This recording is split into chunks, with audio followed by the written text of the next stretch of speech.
Hello everyone, welcome to खोज में पुनीची। खोज the journey from struggle to success। Jenny tagline है, तू खुद की खोज में निकल, तू किस लिए हताश है, तू चल तेरे वजूद की समय को भी तलाश है।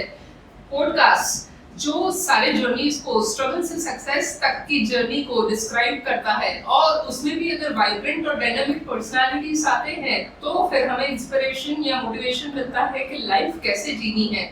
और ऐसी ही आज की है हमारी स्पेशल गेस्ट जो versatile event director and management करती है, वो है Meenu Sharma. Welcome to Khoj. Thank you Puneet ji. Okay, तो आप ये इवेंट की जर्नी, आपकी शुरुआत कैसे हुई? आपने कब सोचा कि मुझे इवेंट्स करने हैं? इवेंट की शुरुआत म्यूजिकल इवेंट। मैं कहना चाहूंगी कि म्यूजिक मुझे बचपन से पसंद है। और 2013 में मैं म्यूजिक इंडस्ट्री में ऐसे एज ए लिसनर जाती थी सुनने के लिए। फिर मेरे मन में इच्छा हुई कि मैं संगीत गाऊं, संगीत सीखूं, तो मैंने संगीत सीखना चालू किया।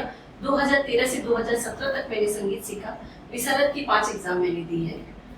उसके बाद 2018 में एक टर्निंग पॉइंट आया, तो मेरे मन में ऐसा ही विचार आया कि मैं म्यूजिक को लेके कुछ करूं और लोगों को अच्छे अच्छे प्रोग्राम दूं। तो 2019 में मैंने मिलेनियम इवेंट करके अपना खुद का एक म्यूजिकल इवेंट खोला। ओके, आप बेसिकली कलकत्ता से हो और कलकत्ता की धरती जहाँ पे आर्ट बहुत अच्छा है, हर कंठ में मधुर वाणी सरस्वती जी बसते हैं, तो ये आपका ट्रेनिंग वहीं से शुरू हुआ था कि आपने अहमदाबाद आके शुरू किया? नहीं, कलकत्ते में है म्यूजिक।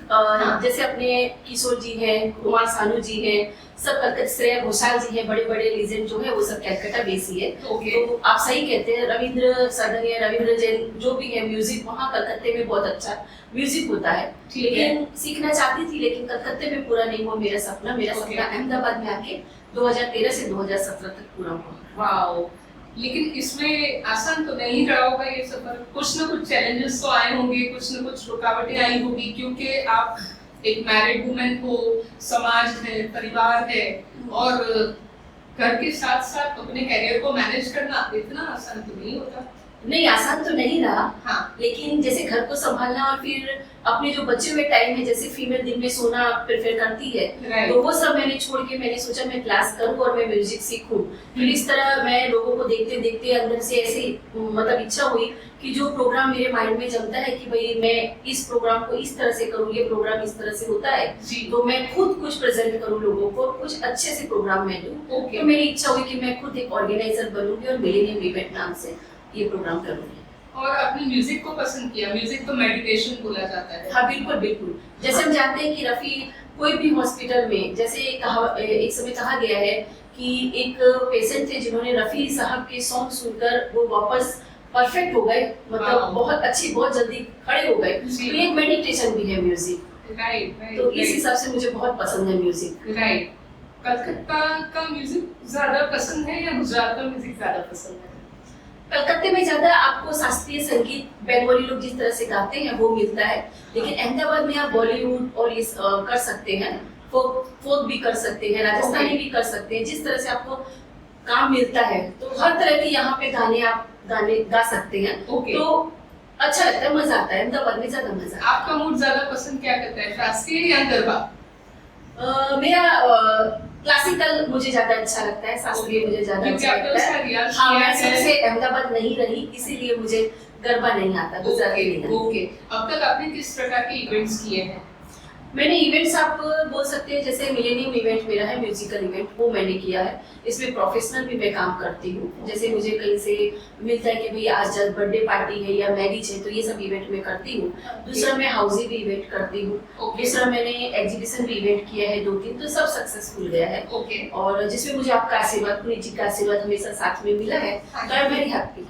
ओके, हाउसी में बेसिकली लोग खींच के क्यों चले आते हैं? हाउसी में ऐसा तो क्या है कि लोगों को एक चुंबक के रूप में लोग वहाँ पे भीड़ खींची हुई आती है। भीड़ हाउसी काफी जगह होती है। हाँ। तो आप सोच सकते हैं कि हर जगह हाउसफुल होता है।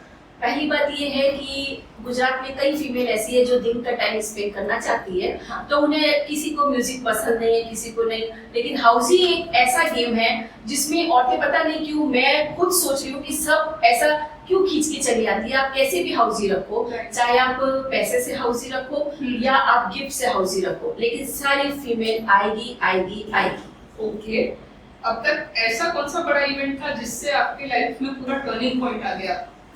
हाँ, मैं आपको ये बोल सकती हूँ कि जब मैं as a listener Tagore hall में जाती थी सुनने के लिए बड़े बड़े सेलिब्रिटी को, तो मेरा सपना था कि यहाँ पे एक बार मिलेनियम इवेंट का बैनर लगेगा और मैं खुद ऑर्गेनाइज करूंगी। तो मैंने 2023 30 अप्रैल को मिलेनियम इवेंट एक नीरज दा के नाम से एक अच्छे सिंगर है उनका प्रोग्राम किया था, जो बहुत ही अच्छा गया। बहुत ही बढ़िया, बहुत ही बढ़िया। तो अब तक आपने अपने ड्रीम्स को पूरा किया है? बिल्कुल, पूरी कोशिश की है कि आप अपने ड्रीम्स के करीब जाएं। बिल्कुल। एक और बड़ा ड्रीम आपका है, वो कौन सा होगा? मेरा एक बहुत बड़ा ड्रीम ये है कि मैं एक ऐसा इवेंट, बहुत बड़ा इवेंट जो एक ग्राउंड में हो, जैसे यहाँ वाईएमसी है, तो उस तरह के ऐसे ग्राउंड में मैं एक बॉलीवुड सिंगर को, जो मेरी पसंदीदा है, अलका याग्निक है या आशा जी है या श्रेया घोषाल है, तो मैं उनको यहाँ पे आमंत्रित करूँ और मेरे मिलेनियम इवेंट के बैनर में मैं उनको। ओके, तो अब तक ये बात हुई म्यूजिक और हाउस ही। अब अगर कुछ नया लाइफ में प्लान करना आए, जैसे कि फूड इवेंट है, ट्रैवल इवेंट है, ऐसा कुछ अगर आता है, तो आप उस प्रोजेक्ट को कैसे लोगे? नहीं, म्यूजिकल इवेंट है तो अभी तक मैंने केवल म्यूजिक ही दिया है लोगों को, तो अभी मुझे ऐसा है कि मिलेनियम इवेंट के बैनर में मैं पूरा इवेंट, जैसे मैरिज होता है तो मैरिज में मैं सिंगिंग प्रोवाइड करती हूँ, लेकिन अभी मेरी ऐसी इच्छा है कि मिलेनियम इवेंट में मैं पूरा इवेंट लूं, जिसमें आप डेकोरेशन से लेके कैटरिंग से लेके सब कुछ मैं हैंडल करूं। वो मेरा एक ड्रीम है। ओके, तो जैसे आपने बताया कि आपके ड्रीम प्रोजेक्ट्स इतने अलग अलग वाइब्रेंट हैं, वर्सेटाइल हैं, तो फूड या ट्रैवल का अगर आपको अपॉर्चुनिटी मिलता है तो आप वो प्रोजेक्ट्स हाथ में लेंगे? जी बिल्कुल, बिल्कुल। मैं कुछ भी नया और यूनिक होता है काम तो मैं वो करना पसंद करती हूँ। और फूड का अगर मुझे मिले और ट्रैवलिंग का मिले तो मैं जरूर करना चाहूंगी। अगर आपका आशीर्वाद और आपका साथ रहा तो मैं आपके साथ भी जरूर करना चाहूंगी। वो तो हमेशा रहेगा। अब तक का मोस्ट मैजिकल मोमेंट क्या रहा जिसने आपकी लाइफ बदल दी, आपको लगा कि आपके जीने की वजह यही है? जी, बहुत ही अच्छा सवाल किया आपने पुनी जी, जो मेरे दिल में है और मैं बोलना चाहती हूँ। ओके। जैसे मैं टीवी में, जैसे अपने टीवी में देखते हैं कि भाई एक सेलिब्रिटी के रूप में आपको कई फीमेल के बीच में से गुजरना पड़ता है और तालियां बजती है और फीमेल खड़ी हो जाती है, तो मैं जरूर मेरे दिल का या मेरे मन का एक हिस्सा है जिस मैं कहना चाहूंगी, जरूर फाल्गुनी रावल जी के बारे में कहना चाहूंगी। उनका एक वो फाउंडर है यूविंग, यानी उद्यमिता विमेन इनिशिएटिव नेटवर्क। ओके, तो वो ग्रुप चला रही है जिसमें आज 600 से भी ज्यादा महिलाएं हैं। जब वो चालू हुआ था तब से मैं उनके साथ में हूँ और अच्छा काम कर रहे हैं हम। ठीक है। तो उसमें उन्होंने मेरा काम देख के मुझे प्रेसिडेंट के तौर पे नियुक्त किया, जो भी मेरे लिए सरप्राइज था। और आज मेरे अंडर में 400 फीमेल है, वो भी मेरे लिए एक सरप्राइज है। और इसमें कई काम उनकी वजह से मुझे मिले हैं, उनकी वजह से, और वो मुझे गाइड करती है, सपोर्ट करती है।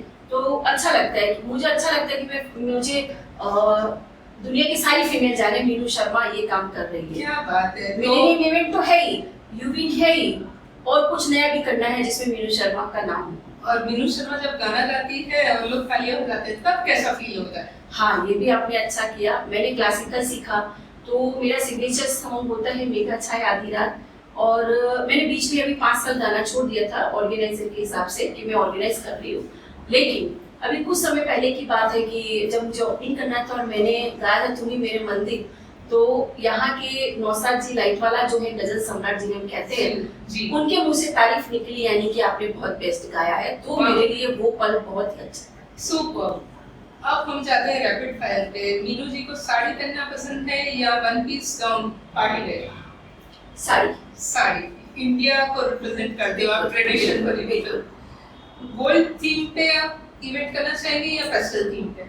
पेस्टल थीम पे। ये चमक दमक नहीं, सादगी। सादगी, बिल्कुल। बहुत ही बढ़िया। म्यूजिक तो आपने पहले ही बताया आपको कलकत्ता का पसंद है गुजरात से ज्यादा, पर लोग कहाँ के पसंद है, कलकत्ता या गुजरात? लोग जहाँ काम होता है वैसे उन्हें पसंद करना है, और अच्छा ही है जहाँ से आए लोग वही के चाहिए। आप जहाँ रहेंगे तो वही के लोगों का। गुजरात में है काफी सालों से, तो बट नेचुरल गुजरात पसंद है। खाना पसंद है कलकत्ता? खाना तो मुझे हमारे मारवाड़ी हूँ, तो हमारे राजस्थान की दाल बाटी, गट्टे की सब्जी, और कलकत्ते का मुझे आइटम बहुत पसंद है। मुंह में पानी आ गया मीनू से। जी बिल्कुल। ठीक है, ऑडियंस को अट्रैक्ट करने के लिए आप कुछ हटके करोगे तो वो क्या हो? कोई भी प्रोग्राम अपने करते हैं और हम चाहते हैं कि हमारा ऑडियंस, तो ऑडियंस में मेरा सबसे पहले ऐसा होता है कि म्यूजिक से रिलेटेड जो सेलिब्रिटी है उन्हें मैं वीआईपी गेस्ट बनाऊं। गेस्ट के हिसाब से मैं बुलाती हूँ। जैसे खोज की हमारी पुनीत जी लुल्ला, हमारे सेलिब्रिटी प्रियंका बासु, ऐसे बड़े बड़े जो हमारे सिंगर हैं, निकिता सा, ज्योति कृष्ण, बहुत सी मेरी फ्रेंड्स हैं, तो का नाम लूंगी तो काफी लंबा हो जाएगा, तो वो सबको मैं पहले इनवाइट करती हूँ। फिर जो प्योर लिसनर है उन्हें मैं इनवाइट करती हूँ, फिर मैं मेरे फैमिली फ्रेंड्स को इनवाइट करती हूँ, जो मेरे एक इनविटेशन यानी व्हाट्सएप से ही वो सब आ जाते हैं। सुपर सुपर, यानी अब बड़ा शो होने जा रहा है। बिल्कुल बिल्कुल, आपका आशीर्वाद बहुत ही बड़ा धमाका करेंगे, आपका बात है। बिल्कुल बिल्कुल, फीमेल को लेके मैं कुछ नया कर रही हूँ जो आपके सामने जल्दी आएगा। Very good. तो अब हम 2 लाइन तो आपके गाने का सुनना चाहेंगे, ऐसे तो हम ये पॉडकास्ट को एंड नहीं करेंगे। तो मैं कुछ तड़कता भड़कता जो मुझे पसंद है न्यू में मैं वो भी सुना देती हूँ। ओके। मुझको हुई ना खबर, चोरी चोरी छुप छुप कर, कब प्यार की पहली नजर, हाय ले गई दिल ले गई दिल ले गई। क्या बात है, सच में आपकी आवाज दिल को तो चुरा के लेके ही गई। जी धन्यवाद। हाँ, तो ये थी हमारी तड़कती भड़कती मीनू शर्मा, जो आज कल या कभी भी अहमदाबाद में इवेंट्स को लेके बहुत बड़े बड़े धमाके करने वाली है। खोज ऐसे ही सितारों को आपके बीच ले आएगी और आपके लाइफ को ब्राइटन अप करने का पूरा प्रयत्न करेगी। खोज की जो टैगलाइन है मैं फिर से कहूंगी, तू खुद की खोज में निकल, तू किस लिए हताश है, तू चल तेरे वजूद की समय को भी तलाश है। Thank you so much.